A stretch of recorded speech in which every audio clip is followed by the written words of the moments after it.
Welcome, everyone. Thank you for joining us today. My name is Elizabeth Lawlish, and I'm with the Tempest Collective, and I will be helping to facilitate this incredible panel discussion on the legacy of activism in the movement for reproductive freedom. Today, we're joined by three incredible panelists. I'll be introducing them shortly, who will be talking to us about different aspects of what's been going on with the fight for abortion rights, both internationally and of course with the incredible mobilization that we need to have in this country to fight against the Texas ban and any other attacks on abortion rights that are coming.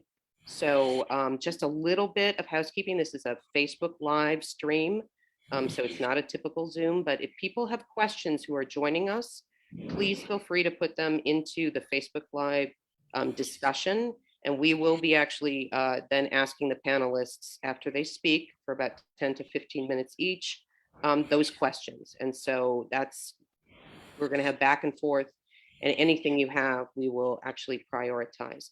As I said, I'm with Tempest Collective. If you like what you actually hear today and you want to know more about us, or you want to join us, please check out us at tempestmag.org. We'll also have some additional announcemements. Obviously, the reason we're here is to talk about the fight for abortion rights and also mobilizing for next weekend's October 2nd mobilizations across the United States to defend women's reproductive freedom. So with that, I will what you actually hear today and you want to know more about us, a little bit of feedback. So with that, if you want, I'll introduce our panelists. I'm going to introduce them all at once, and then we'll let them speak. As I said, I'm very honored to be facilitating this meeting. Our first speaker will be Lluvia, Rayito del Rocha Perez. She's an activist for abortion rights in Mexico, where the federal court has recently decriminalized abortion under pressure from activists and a large mass movement. Our second speaker will then be Megan Lessard. She's an organizer with New York City for abortion rights that is actively organizing for the October 2nd demonstrations. And then Dana Cloud, who's a Tempest member and a longtime abortion rights activist. She'll be speaking on the situation in Texas and more. So with no further delays, Rayito, if you'd like to go ahead. Hello, comrades. Good afternoon or morning, I don't know. My name is Lluvia del Rayo Rocha Perez is my full name. People know me as Rayito. I'm an activist and psychologist here from Juárez, Chihuahua, Mexico. I've been working with relatives of femicide victims since 2006. More or less. Then I worked with international investigators and reporters in many documentaries and books about the disappearances, women disappearances and femicides here. I also lead a project which name is Los Rostros del Feminicidio. And since 2015, we paint murals with the faces of the girls, disappeared girls, and the victims of femicide. To this day, we have painted almost 30 murals here in Juárez. But I also involved in fight for the decriminalization of abortion in 2018, when was the first march here in Juárez. That was in September 2018. So I'm going to read the resolution of the court. Last September 7, the Supreme Court of the nation resolved by unanimity of 10 votes that is unconstitutional to punish abortion as a crime. And for the first time, came out in favor of guaranteeing the right of women to decide without facing legal consequences. In that way, the court declared that the invalidation of the Article 196 of the state of Coahuila, this article used to rule prison penalty to any women who voluntarily practiced an abortion or any person who helped her to do it. This action was against the right of women to decide in their own body. The Supreme Court stated that the pregnancy product deserves protection of the state that gradually increases as the pregnancy develops. However, it specifies that this protection must not ignore women's rights to reproductive freedom. Therefore, the plenary established that it's unconstitutional to criminalize the voluntary interruption of pregnancy. Article 198 was also invalidated in a fragment that did not allow doctors and nurses to give health attention to women who were having an abortion. In the same way, some parts of the Article 199 were removed because these were used to criminalize abortion, and the possibility to abort in case of rape was limited to 12 weeks. The determination of the court will force judges across Mexico to hand down similar rulings. The minister highlighted that it's an historic decision in the fight for women's rights, especially for the female sector that live in the most precarious situation in the country. It is also important to say that during last week, there were other changes related to the abortion laws in Mexico. The Supreme Court declared on September 20th that doctors and other public health services employees must provide medical attention to any woman who has an emergency related to voluntary abortion. They cannot argue conscientious objection. It means to deny medical attention to people because of their religious beliefs. This practice was against the human rights of women. Okay, well, these changes are a result of the international women movement for decriminalization of abortion. When we were organizing the first march here in Juarez, we made a video that went viral. We got almost 3 million views, and everybody was attacking us. We received a lot of threats, so I decided to call human rights and also the police protection during the first march, because the pro-life groups were organizing their event in the same time, in the same place that our group. In Mexico, there is a big problem of teenage pregnancy. There are 10,000 cases of 11-year-old girls having babies each year. Of course, all of these babies are the product of rape. But conservative groups say girls freely decided to have sex. Authorities from a country where there are a lot of girls being raped should not criminalize abortion. The state of Chihuahua is the first place in teenage pregnancy. However, the governor is from the conservative right-wing party and openly pro-life. Right-wing groups in Mexico don't want abortion, but they don't want sexual education at schools either. They are trying to set up a law initiative called Pin Parental, which consists in forbidding any kind of sexual education since kindergarten. A lot of the feminist organizations are still fighting against these impositions of the right-wing groups, and the public discussion never ends.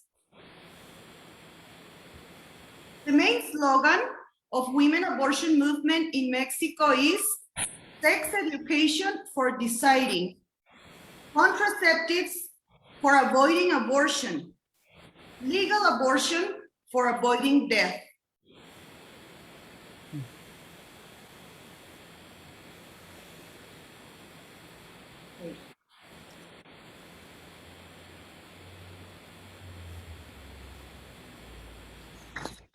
Another action that we have been doing is to accompany women who need safe abortion at home.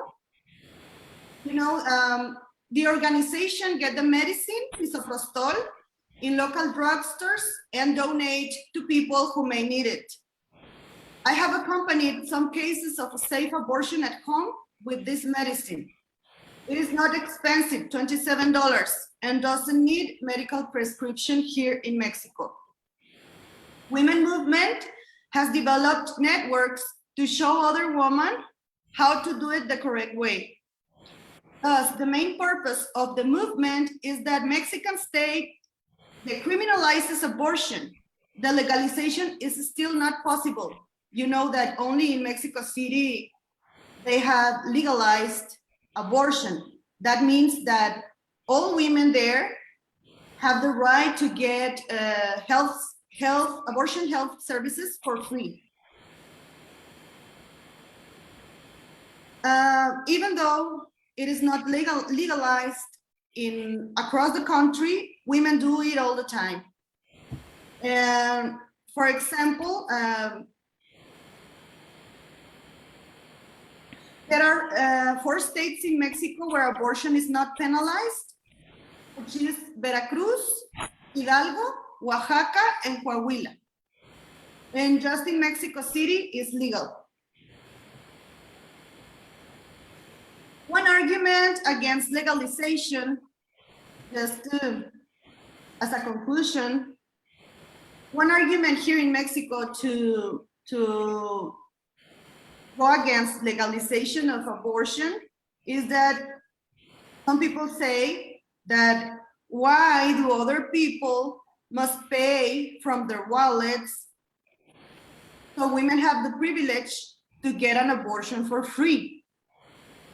And the answer to that is because once the embryo is there in the uterus of a woman, you would have to pay much more money for the birth of that baby anyway.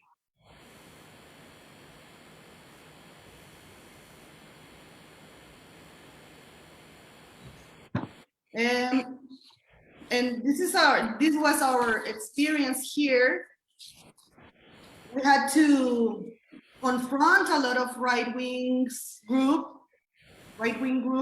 groups here in Juarez and in Chihuahua. In fact, they will have a big march, October 3rd. Pro-life groups here in Chihuahua City. And the Catholic Church and other churches are inviting to this march.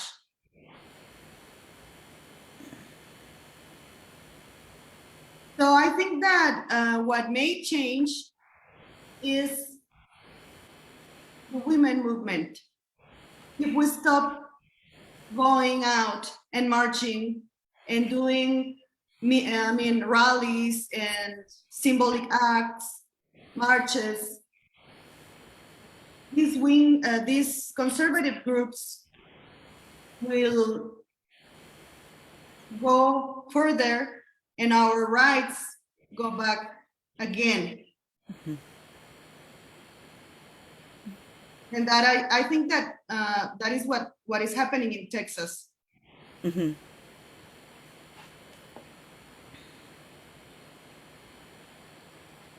I don't know if you have questions or something. Okay. Thank you, Rayito.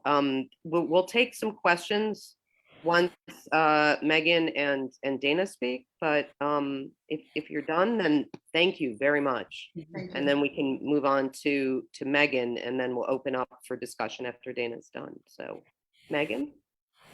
Hi, can you all hear me? Yeah. I'm Megan Lessard, and I'm an organizer with New York City for abortion rights.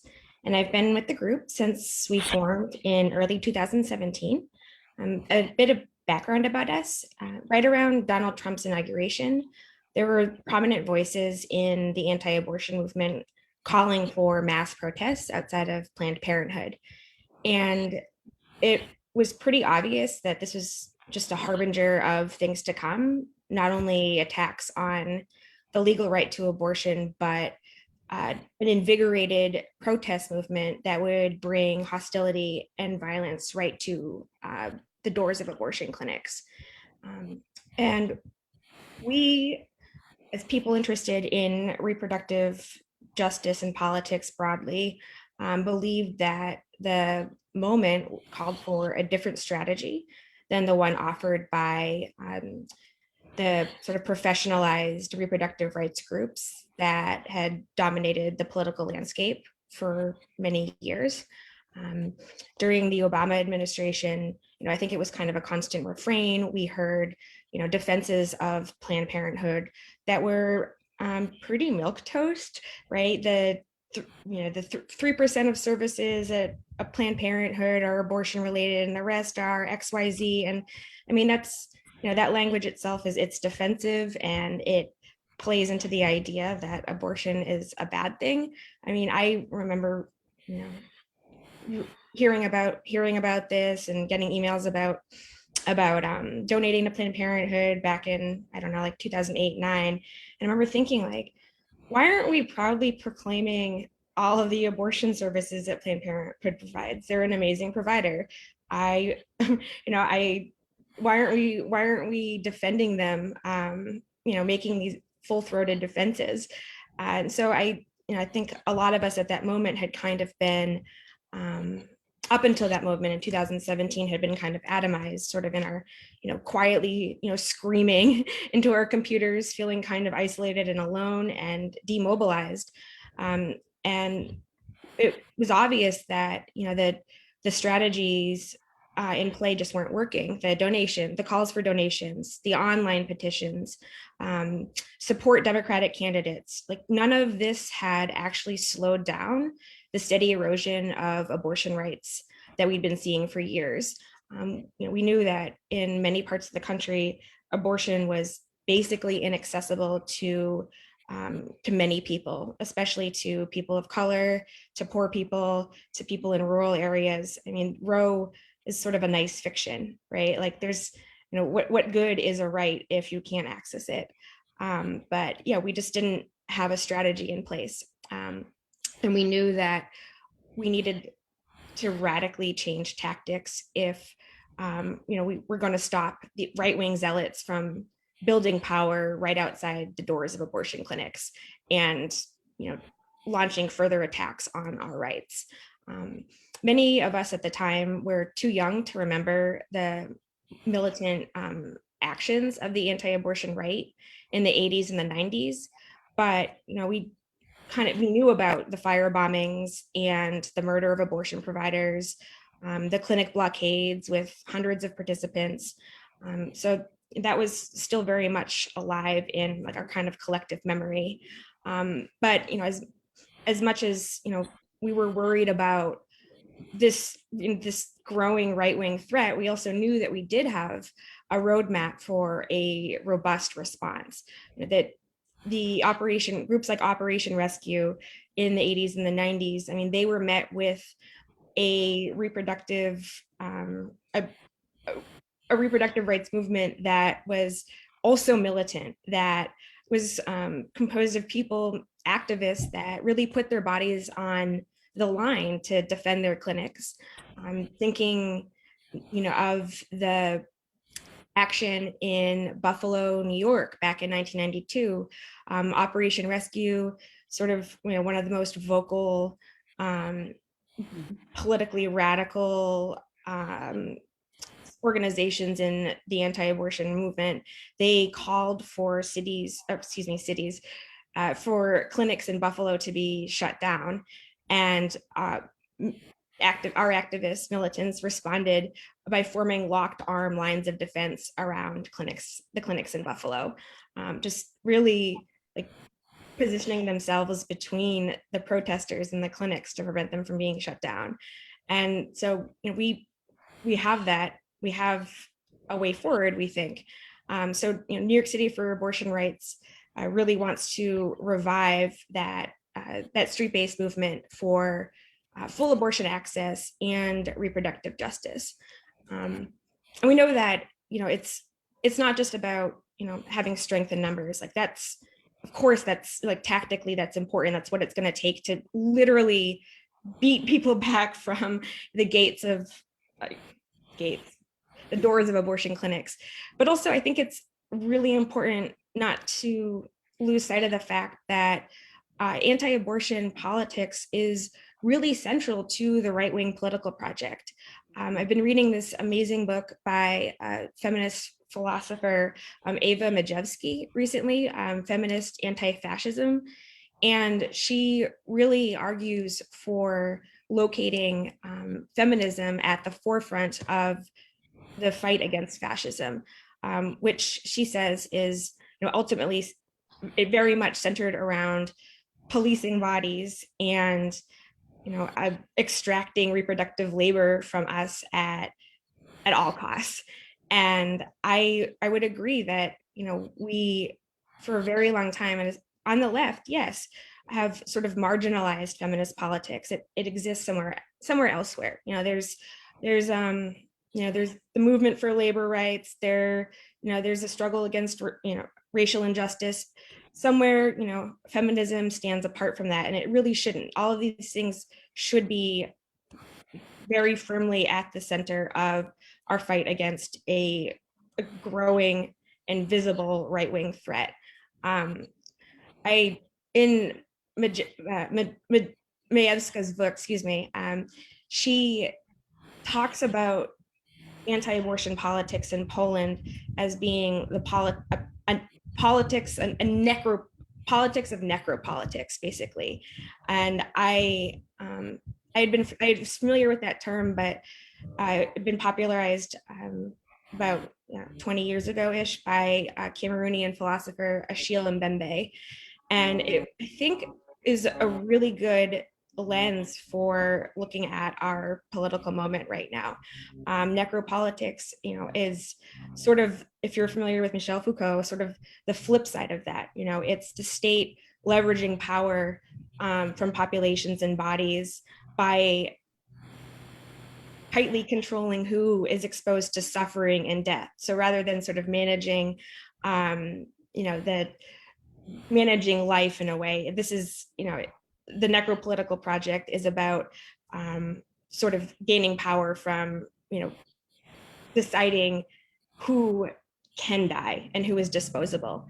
And we're seeing that, really everywhere. How many people have died from COVID at this point? 600,000, so, and just workers being sent out to basically sacrifice themselves to keep the economy running, which is, this is happening at the same time as these crackdowns on abortion access in Texas for a reason. Like we are, the state has made it very obvious that they are willing to sacrifice us and expose us to death for their own gain, for the sake of capital. And so I think that's, it's really important to sort of locate the fight for abortion rights within this broader struggle of fighting back against fascist necropolitics. We need to reclaim our power and say no. We're not going to be made to suffer and to bear children against our will because people, want to make money. Like that's,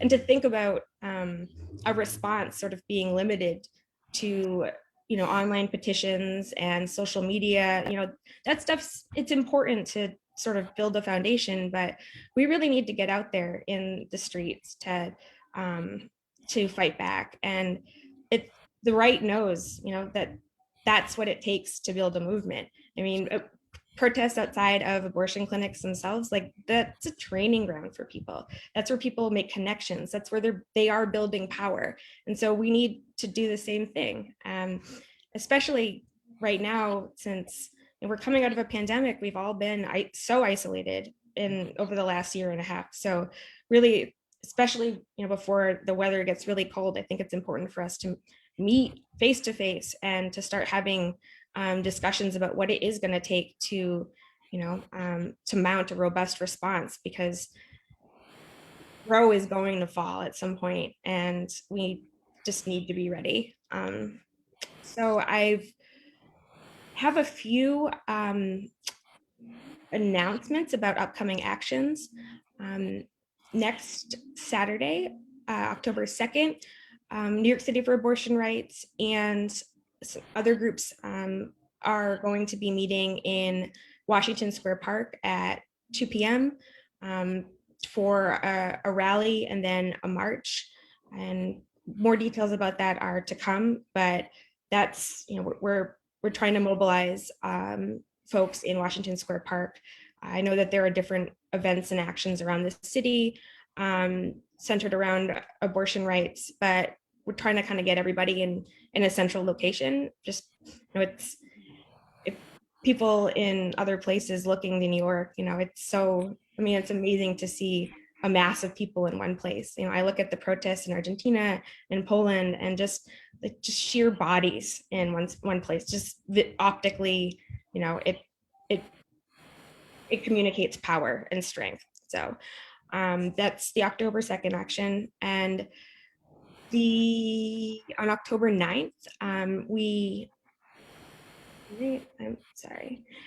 October 9th, we have an action at St. Paul's Church in Brooklyn at 8 a.m. That's a New York City for Abortion Rights sponsored action.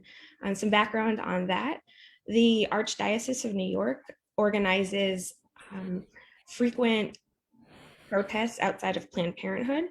They start at their churches on Sundays with a mass. It's officially called the Witness for Life Mass. And then they lead their parishioners to a local Planned Parenthood. In Brooklyn, it's the Court Street Planned Parenthood. Lower Manhattan, it is the Bleecker Street Planned Parenthood. There are also protests in the Bronx, I believe in Staten Island. It really is kind of a diocese-wide project. And you can look at pictures, it's a full-on procession. There are clergy, there are people waving rosaries and holding up giant crosses and chanting together on walkie-talkies. I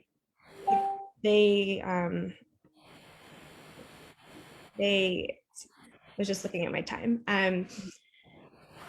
They claim that they're there for peaceful prayer, but it's political speech. When you have 100 people gathered outside of an abortion clinic, people are often surprised to hear that kind of stuff happens in New York, abortion capital of the world, or New City, whatever. It's yes, but the right-wing threat is everywhere. Just want to mention too that the Witness for Life, they often will have the procession led by a friar, Fidelis Machinsky, who has deep ties to the violent anti-abortion movement. He was involved with Operation Rescue in the 80s, and his whole MO now is invading clinics. So he leads these actions called Red Rose Rescues, where he and a few other militant activists will go into an abortion clinic and chain themselves to the chairs, to the doors, until they're carried out by the police, which obviously disrupts clinic operations. And it is like an awful tactic. He famously hasn't done it in New York yet. An article about him in the National Review made very careful distinction between Fidelis Machinsky's actions in New York versus elsewhere. Here, he just leads people to Planned Parenthood, right? And he has a police escort, so he wants to maintain good relations with the cops. So he's not invading clinics here, but I mean, what the hell? The guy's a clinic invader, and St. Paul's Church is hosting him. So we want to be there on October 9th when they come out for their next procession, and really slow down their march to Planned Parenthood. I have a lot more to say about that. I realize I'm running out of time. 2 of our activists were arrested last month during our protest against them, in an egregious act of privileging one set of one type of political speech over another. But anyway, the cops are on their side. We just have us. So yeah, come out on October 9th, 8-ish a.m. at St. Paul's Church in Brooklyn. Lastly, we are co-hosting a panel on abortion rights with our comrades Chicago for Abortion Rights. That's going to be on October 14th at 6 p.m. I think it's 6 p.m. More details will come about that, but lots of things coming up. Obviously, lots of anti-abortion bullshit happening right now. So yeah, let's come together and mobilize a response. Yeah. Thank you so much, Megan. That was incredible. So, and last, Dana, if you want to go ahead. Yeah, so thank you so much. I'm so inspired by the stories of, activism in Mexico, activism in New York, and around the country against the forces of the far right and the police, and that this is still necessary, and even more so now is. It makes me feel my age. I'm going to talk a little bit about that in a second, but I just want to give a little background. One thing is, as people know, that starting on September 1st, abortion was effectively banned in Texas. It was the most aggressive challenge yet to Roe v. Wade, and after decades of other challenges. And in that state, Rayito was just talking about how in Mexico, what they did was to decriminalize abortion so that no one can be jailed or turn each other in or be denied treatment because they had sought an abortion, which is, I think, we can talk about it more later, is a step short of full legalization everywhere in Mexico. But in Texas now, the exact thing that Mexico has just overturned is what is in place, which is a kind of vigilante enforcement of one of the most heinous affronts on women's bodies, in decades. And so we've heard about a lawyer who filed a lawsuit against a doctor for providing an abortion. And it just reminds me, there was this essay out, interview with Leslie Reagan. I heard Leslie Reagan speak at Penn State in the 80s, and she wrote the book called When Abortion Was a Crime. And when abortion was a crime, the septic wards in cities around the country were full of dying girls and women who had sought out illegal abortion, had taken their lives into their own hands, and were desperate, didn't want children, couldn't afford children, were sick, had been victims of rape, young, girls, women with families. I mean, just hundreds and hundreds every day in these wards where they were basically left to die. And when and this book is quite terrifying, actually. So when the girls and women were on their deathbeds, basically priests and cops would come and ask them to give up the names of the person who had assisted them in this, and then they would go out and arrest and persecute and prosecute those people as well. But meanwhile, basically extorting that information from girls and women who were bleeding and dying. You hear stories of nurses, it's hard to even kind of imagine, but a friend of mine's mom was a nurse on a septic ward before abortion was legal. And it is not an exaggeration to say that no matter whether abortion is legal or not, that thousands and thousands of girls and women every year will need to have that control over their bodies and to assert their right to this health care in order to control themselves, their health, and their futures. It is a basic right of self-determination, and women will go for it whenever they have to, no matter what the conditions are. So this legislation is just the most backward move that you can imagine. And similar legislation, is threatening in other states, including Florida.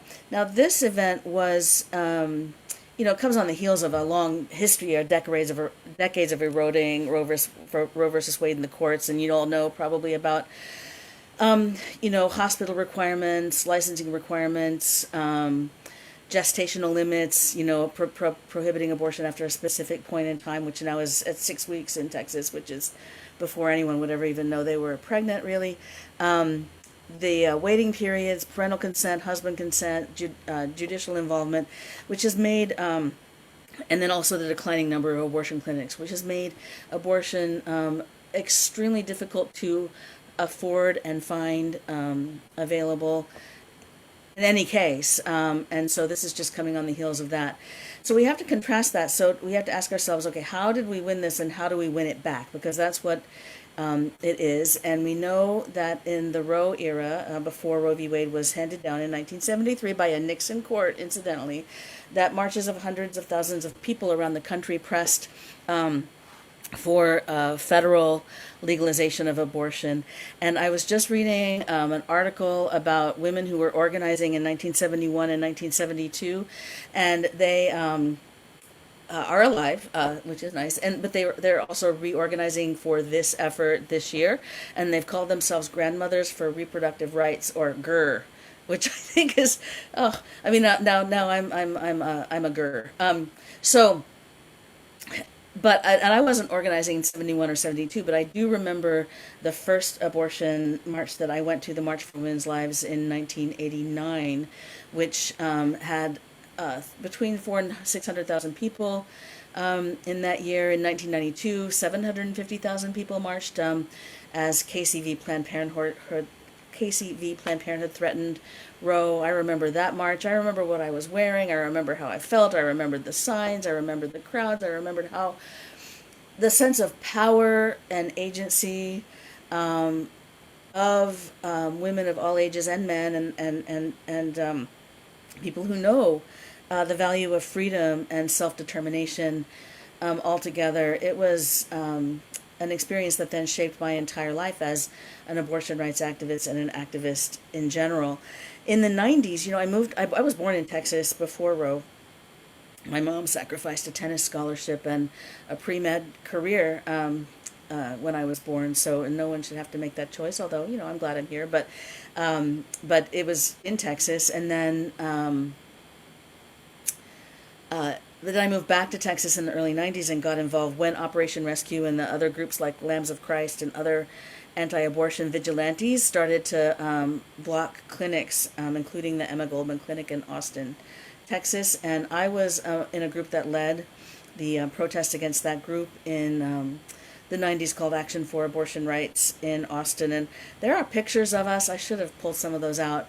I had just had my daughter, who's 31 now, which is crazy, but everybody thought it was, the media and stuff thought it was just weird and amazing that somebody who had a child would be protesting for abortion rights and trying to make it clear that this is not it's really not about babies. It's really about the self-determination of women, and that was also an incredibly inspiring effort.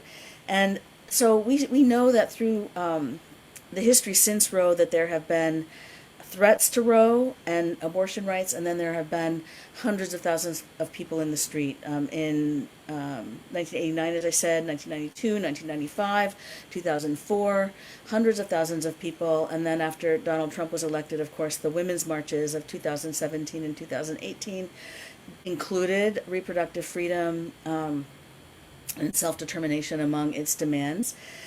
During about this time period in Texas also, you may have heard in 2013 that there was a huge filibuster on the floor of the Texas Senate when Wendy Davis filibustered a really draconian abortion bill, her filibuster was important, but more important were the tens of thousands of men and women that poured into the Texas Capitol during that weekend and took over the Capitol, formed what the governor denounced as an unruly mob. Of course, we all said, yes, we're the unruly mob, and basically occupied the Capitol. And when it came time for them to pass the bill, it was midnight, and then they had to pass it by midnight.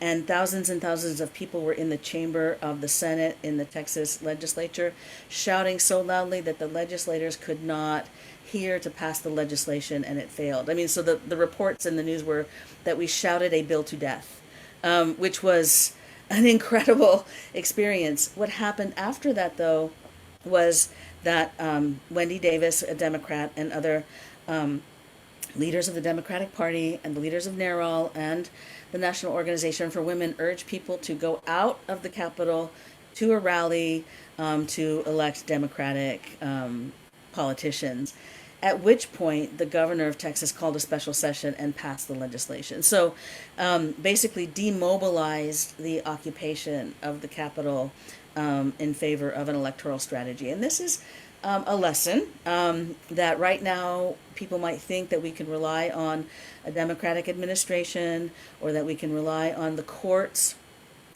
to have sense, but we know historically that politicians and the courts are only as responsive as we make them be. We know, for example, Biden's history is not great, always part of the majority ruling for the Democratic Party Hyde Amendment since 1976, which prohibits any public spending to go to abortion. The whole slogan of the Clinton administration that abortion should be safe, legal, and rare instead of openly free and accessible on demand. Those kinds of retreats from this principle of women's autonomy over our bodies is what you can expect from, from the Democratic Party, from any political representative, and from the courts. So over these last decades, our protests have held a lot of shrinking ground against the right, and the Texas law represents a massive defeat if we don't stand up in large numbers now again. In September, it was worth saying that right after this law went into effect, protesters in Austin gathered, chanting, "My body is my own, bands off our bodies," 16-year-olds saying abortion is healthcare. 16, it's a right, and I believe that all people should have access to, and when the governor and other people in Texas are trying to take away that right from people in the state, I think it's my job to stand up and speak my mind about it. And that was on September 2nd. We've seen the Handmaid's protests since then too, which are really on the mark, since we know that control of women's bodies goes hand in hand with the control of family and neoliberal capitalism. And our society places the burden of social responsibility to provide everything for human beings in society on private families. And then they justify this because there's an ideology of women's being domestic and that it is necessary that we procreate and take care of the next generations of people, of working class people in this country. In this sense, I wanted to connect to Rayito's point about femicide. The disciplining of women's and girls' bodies along the border at the maquiladoras is another exercise in this attempt to control women's bodies during, a capitalist economy that is perpetually in crisis. And so, because our system is going to be in crisis, it's been in crisis now since 2008, that there is going to be a ramping up of attempts on control of women and to restabilize this society on our bodies. So about the present ban, there have been substantial rallies so far. And on October 2nd, there's a march on Washington planned in every state by 90 organizations. So a march in every state and a big march on Washington. And on that day, I believe that we must and we will make a nationwide statement for safe, legal, and free abortion on demand, a statement that we can't rely on politicians, the Democratic Party, or the court. They have always only ever responded to mass pressure from below here and in Mexico. And we have to absolutely trounce the right next weekend to send a definitive message that we will not go back to the septic wards. We will not go back to an era of hundreds of thousands of women's, dying and desperate to control our freedom and our lives. And we just have to say unequivocally, we have to make it so that we will not go back to a pre-Roe world. Thank you. Thank you so much, Dana. And this has been fantastic. We're just waiting to see about questions from Facebook. I did want to, what Dana ended on, and what our speakers have really highlighted. The title of this forum is really about the activism of mass numbers of women, men, everyone coming together to actually build as large a movement as we possibly can. And October 2nd is the beginning of that in a very national public way, so that people don't have access, because I know if you're not in New York, I'm in Chicago, if you're not in LA, you may not know the actual website for the Women's March. I'll give it to you now. It's www.womensmarch.com. You can click on there to find a local action happening where you are, and that it's really imperative, I think, to begin to rebuild those sorts of actions starting next weekend, wherever you are, and bring yourself, bring your family, friends. And I agree with what Megan is saying. I mean, the pandemic has really isolated us in a very tragic way. I'm a nurse, so I really feel the pain of that when I see that happening to people in my hospital and across the society. But I think this is the beginning of coming together to push back in the way that we need to. So please check that out. I also, just briefly, I'm in Chicago, wanted to highlight one other action that's happening tomorrow, building into October 2nd. I work with Chicago for Abortion Rights. I've just started beginning to. They're going to be having a press conference and rally tomorrow at noon till 1:30 at Federal Plaza, which is downtown 219 South Dearborn.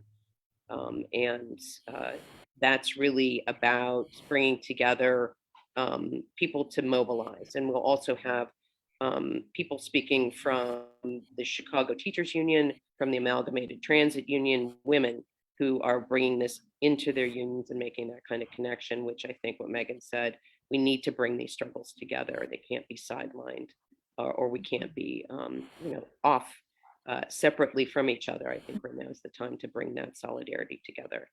So I do have a question to the panelists, actually to Lluvia, to Rayito. Have abortion activists like you encountered opposition from liberal forces in Mexico in the same way we have here?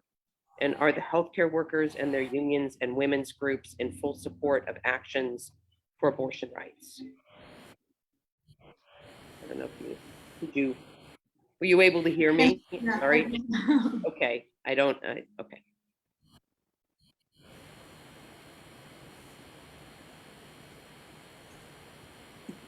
Do you need the question again? Yes. Oh, I'm sorry. Let me give you the question Okay. again. Why don't we go with one and then we'll go with the other, because I said them quickly. So have abortion activists like you encountered opposition from liberal forces in Mexico in the same way we have here? Sure. And if maybe you could talk about that and what they've, I think that's what the question is getting at. All the time. For example, here in Juarez, when we went out to march in September 2018, we were 50 people, women and men.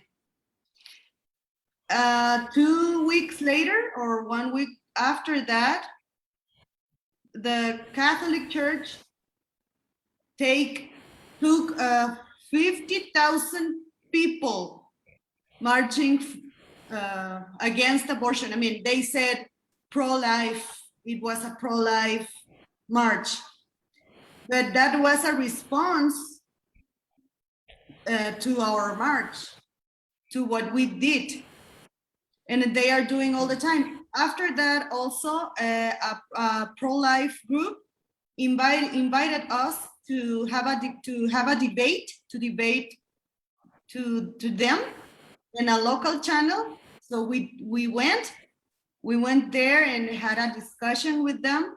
Of course, their arguments were totally, Middle Ages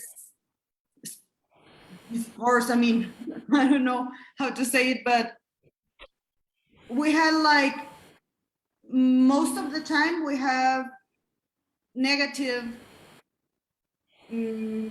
publicity, and it is very difficult to make understand people here in this country that is not about babies, like Dana said, and that is, it is not a person what is there during those weeks, during those first weeks of pregnancy. And that is always here in Chihuahua, for example, there is discussion. In Nuevo León, there is not. In Nuevo León, everybody is pro-life. Everybody is against abortion. In Chihuahua, it's like, okay, we discuss. We fight each other.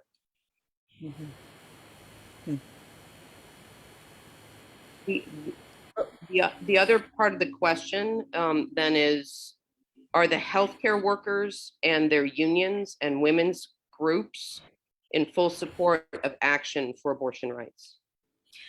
The medical employees, that sector, that circle of people are very conservative here in Mexico. They are more like right-wing characterization, political characterization. They are not progressist or revolutionary, no. That is why the Supreme Court determined that they cannot argue conscientious objection to deny medical attention for women who have an emergency related to voluntary abortion. Because, authorities cannot decriminalize abortion in one sense, and also, on the other hand, allowing health public services to deny that attention because they know they are conservative here in Mexico. So that is why they will march on October 3rd, and a lot of doctors and nurses will go, of course, because they want to deny the service.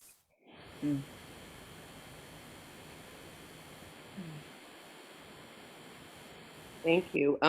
There are a couple other questions coming in. I don't know if, in one of the other questions is, what has been the response from reproductive rights organizations in the US? I would To Texas and to Texas, sorry, yeah. the question is for those of us in the United States talking about what, okay, I don't know the answer. And if Megan, if you know what the response has been from reproductive rights organizations to Texas. I think that in New York, at least, Planned Parenthood is encouraging people to get out. But yeah, I think they're sort of stopping short of encouraging full street-based mobilization. And obviously that's what we need right now. But yeah, I've actually, I've sort of been focusing my efforts on my own group and, trying to build relationships with, other partners in the struggle. So.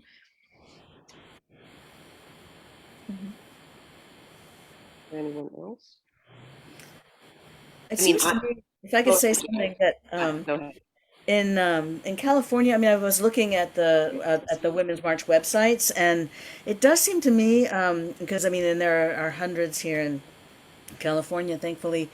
I share Megan's frustration though. Like in New York and California, they'll plan like 4 different marches in different parts of the city, and you're like, wouldn't it be better if we had like 700,000 people in one place instead of like dividing it all? I don't, the logic of that escapes me. But in any case, in Southern California. But it seems to me that a lot of the people building for this mobilization are not the huge organizations. There's a lot of local groups and collectives and groups of women, mostly are who have volunteered, who are taking the initiative on this. And I don't know the extent to which we are getting sort of a call for all out from any kind of national forces, but they also know, I mean, that this is a serious emergency. I think that will, I think they'll mobilize, yeah. I just wanted to say that I went to a march about 2 weeks ago in Chicago that was initiated by Planned Parenthood Action.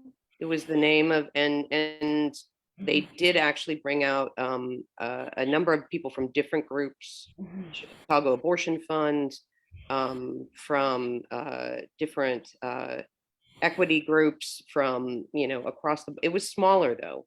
And that again is an indication of just how much we have fallen away. It was probably about 125 people there. And so it was on a Friday in the middle of the day, but nonetheless, given how horrible this ban is in Texas and what it means, and the potential that Roe would, I mean, the Supreme Court is talking about hearing a case about Mississippi on December 1st, which leads to Roe, that, there's a lot of, I think, ossification that has happened within organizations that have frankly relied upon politicians, and in particular the Democratic Party, to ensure our rights. And a lot of that's really slid away. It's good. And we do have, like in Chicago, people participating in this press conference I announced. It's Chicago Now and some of the liberal organizations, but it is certainly different than from what I remember a couple of decades ago or a decade ago. Like Dana mentioned, I went to some of those big marches in DC for abortion rights. So I think we have a lot of building to do, and the urgency is really there. So I'll go, what I can do. All right. Another question about has the broader ideological support for Medicare for all fed into support for defending abortion rights? And how does the lack of universal health care impact the idea that we all deserve free abortion on demand? If anyone wants to take that.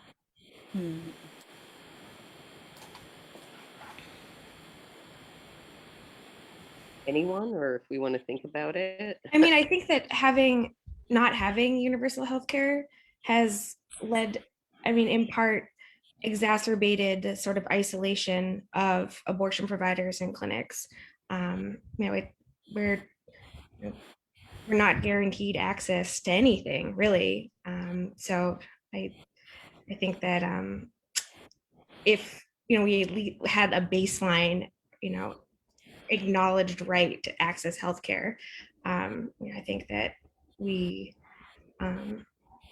we would have a better argument for accessing abortion. That came out kind of garbled, excuse me. But yeah, I think it's kind of led, to the atomization of abortion clinics. Why we have a healthcare system that is surgically excise different parts of the body away from the whole, and decided that they don't actually count as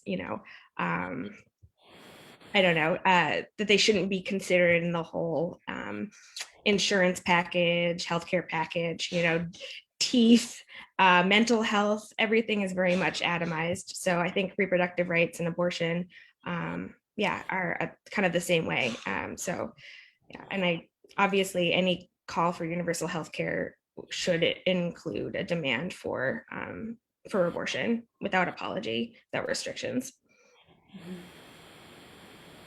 Well, here in Mexico, supposedly, if you are not a worker, you have the access to the something that is called InSavi, which is like a popular healthcare service for free. In that way, with the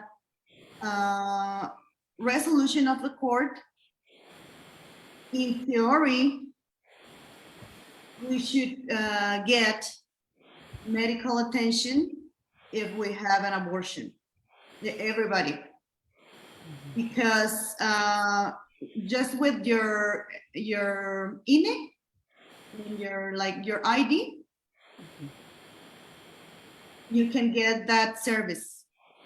But that is, well, we don't really know how it will work now with the changes in law. Most of all, in the states, how it works, how it will work in each state.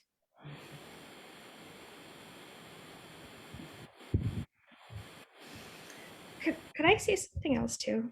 Sure, of course, go ahead.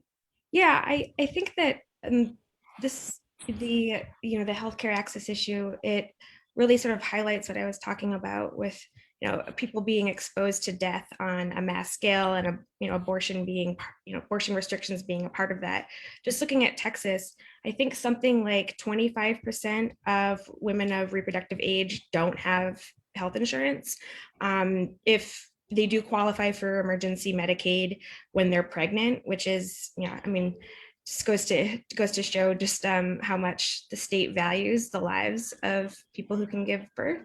And yeah, so people right now are literally being forced to put their bodies on the line and to risk their health. And that, I think, should definitely be part of the discussion here. It's not just the abortion restriction, it's against this backdrop of the increasingly privatized healthcare, lack of access, just overall higher rates of comorbidities and sickness in general. So yeah, people are literally being exposed to suffering and death, and I think that should be call for outrage. Definitely. Dana, go ahead. Well, no, I had two things to say. But one, I had a question for Rayito, because you were telling me earlier, and just let me see if this is right, that in Mexico City, I mean, the mass protests were in Mexico City and around the country, led to abortion being legal in Mexico City and then decriminalized everywhere else. And there's 4 other states, Veracruz, you mentioned several others where it's legal, but then in all the rest of the country, including in Chihuahua now, you have to help make abortion possible for people and to keep it from being recriminalized at the same time. And so in a very conservative environment. And so you're basically just always on that front line. Am I understanding that correctly? Yes, we should also be there. For example, in 2 days, on Tuesday, 28th September, we will having a march here in Juarez at 6 p.m. for the decriminalization of abortion. And in fact, we have to be out there more than any time, because the governor is right-wing. She is from a right-wing party, and she's openly pro-life. So we really need here in Juarez, here in Chihuahua, in the state of Chihuahua, we really need to go out and march and stay there, keep active, and not just going out. We have to keep constructing that network or of safe abortion at home. What we are doing with the misoprostol, to spread information about it, about how to do it, because it's a very not invasive way to do it, and very safe to any woman. So that is we always do. We always keep educating ourselves, informing other women. And I also wanted to ask you, if it's okay, about, there were mass mobilizations in 2018 in Mexico City. Did you have any experience with those, or do you know what happened there with the marches? All across the country were marches. In each one of the big cities of Mexico were marches in August and September 2018, and August, September of 2019. And How 2020. How big were they? Each one of the states, almost each one of the small towns also of Mexico, all across Mexico, women were out there. And do you think that's why the government changed, why the court changed? Yes, and also because this is a country where we have 10 femicides a day. We have 10 femicides a day. So, I mean, authorities cannot, they did it because they don't want more problems. Because there's always people out there doing marches and protesting. There's a lot of disappeared people here, like I don't know, more than 300,000, I don't know how to say it in English. 250,000 personas, 250,000 people disappeared here in this country since 2010. A lot of them are women. So there's a lot of movements here in Mexico, a lot of organizations, collectives, and women feminist groups. Thank you. Thank you. I mean, it's incredible when you think what people are up against. So it gives you incredible perspective about not only what we're up against here, but internationally, and that it's inspiring to hear what you've been able to do. So thank you. Well, and inspiring that people Go ahead. I'm sorry. Go ahead. No, go ahead. Okay, it's just inspiring that people have been able, under really very harsh, repressive, and misogynistic conditions, been able to win more than we are seeing now in the United States, and in Texas we're moving back. And so that's what makes the situation in Mexico, even though it's a patchwork still and not complete victory, it's really inspiring, because people are combating, I mean, even a very conservative healthcare establishment, a government and a police state that is very anti-woman, a whole rash of murders and disappearances, and still people go out and support each other in seeking abortion, and go out and march for women in all kinds of ways, and are getting that work done. And very brave and very inspiring, that we need to take a lesson from now in Texas and in the United States. And in fact, they did it. They decriminalized abortion in September, because they knew we will going out this next 28. So they did it before that, because they were worried. Mm-hmm. That's what we got to do. Threaten them. Mm-hmm. We have about 15 minutes left. So this has been an incredible discussion. We're digging into some things, and I had a couple other questions. I'll probably just take two more before we kind of wrap up. I mean, I'm going to ask this question and then the next one. So, because it gets to some of the things about the United States. So, the question is, why has the movement retreated from a more confrontational, protest-centered strategy to defending abortion rights? What are the stakes to not building a movement in the streets? I guess that's in Mexico or in the United States. Either place. But I know I said because of the United States, but it's to both places. So I think that in the United States, the Democrats have always been aligned with the ruling class and have always tried to walk a fine line. So, and the healthcare issues linked. So recognizing with Roe, and actually it was a conservative court, like I said, it wasn't even Democrats who are now more conservative than Republicans used to be, but you know,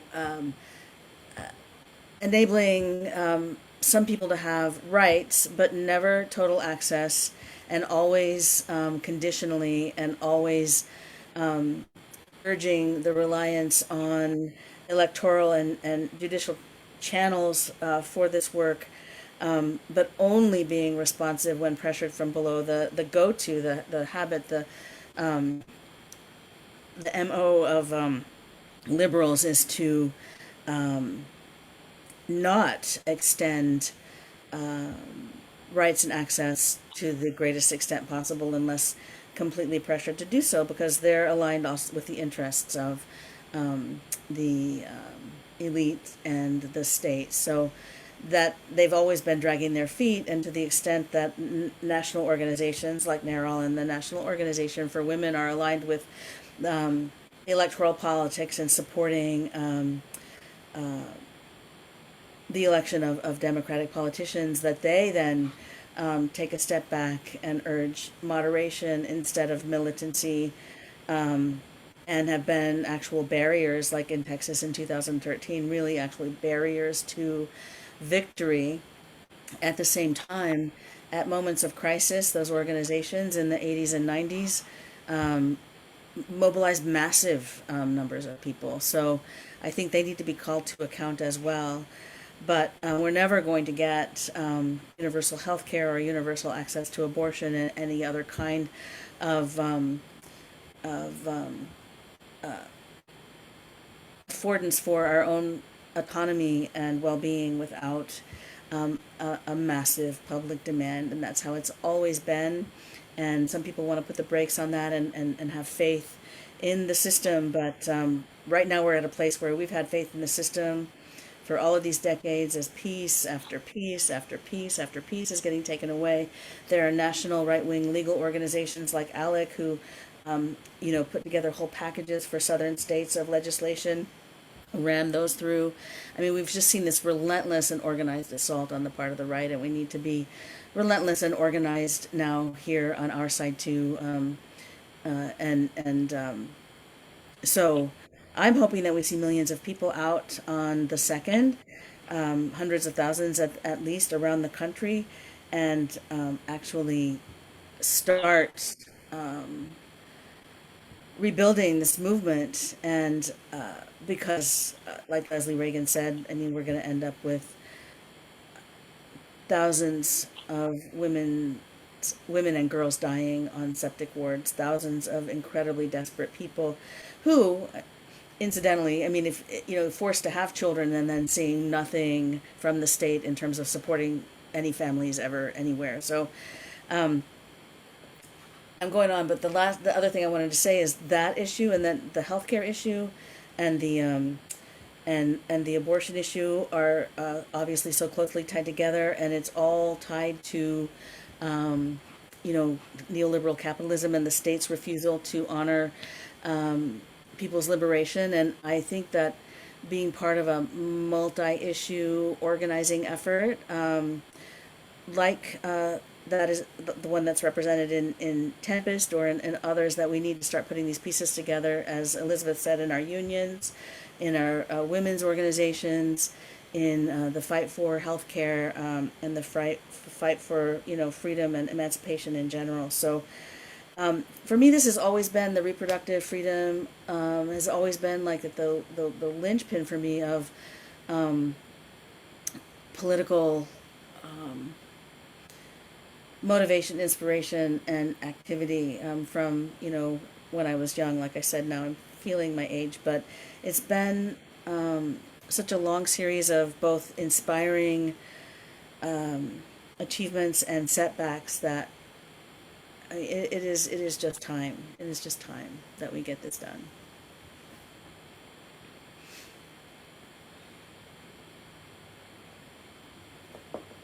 Elizabeth, your micro. I'm sorry, I muted myself. Does anybody else want to kind of Well, in go Mexico, off that? Go ahead. And then we'll be wrapping up with this, so please go okay. ahead. Here in Mexico, in the states which are more conservative, like Chihuahua, Guanajuato, Querétaro, Sinaloa, feminist organizations are smaller or fewer than in the states of Chiapas, Oaxaca, Guerrero, Mexico City. In those states, feminist organizations are a lot and very big. So, but the north of Mexico is like different. It's more conservative. But the center and south of Mexico, there's a lot of revolutionary movements there. A lot of activism, a lot of things, discussion, and always they are doing a lot of things always. Thank you. And Megan, any last comments? I guess I'm also curious what it looks like on the ground in New York. Like, what does the building look like? I've heard some things about what you're planning for the second, and it sounds incredible. Yeah. I mean, it's been really amazing lately. We've had turnout from a lot of different groups at our actions at St. Pat's in Brooklyn, or St. Paul's, excuse me, in Brooklyn. We've got a lot of folks who are involved in prison abolition and in the defund movement. And I think that's really an important connection that we need to make between, anti-abortion politics and, the repressive strategies of the state. I think that, feminism is, fuck the police. And so, yeah, I mean, the church that we protest at, they do have a dedicated police escort, and we see that, they lead people straight to the doors of the clinics. It's a clear violation of the FACE Act. People are standing right there, right in front of the entrance. And I mean, that we're seeing, the privileging of one type of speech over another. And also just, their cops' willingness to sacrifice our rights. And so I think, like, I'm really excited about the sort of cross-pollination there with the defund movement and the reproductive rights movement, because I think these things go hand in hand.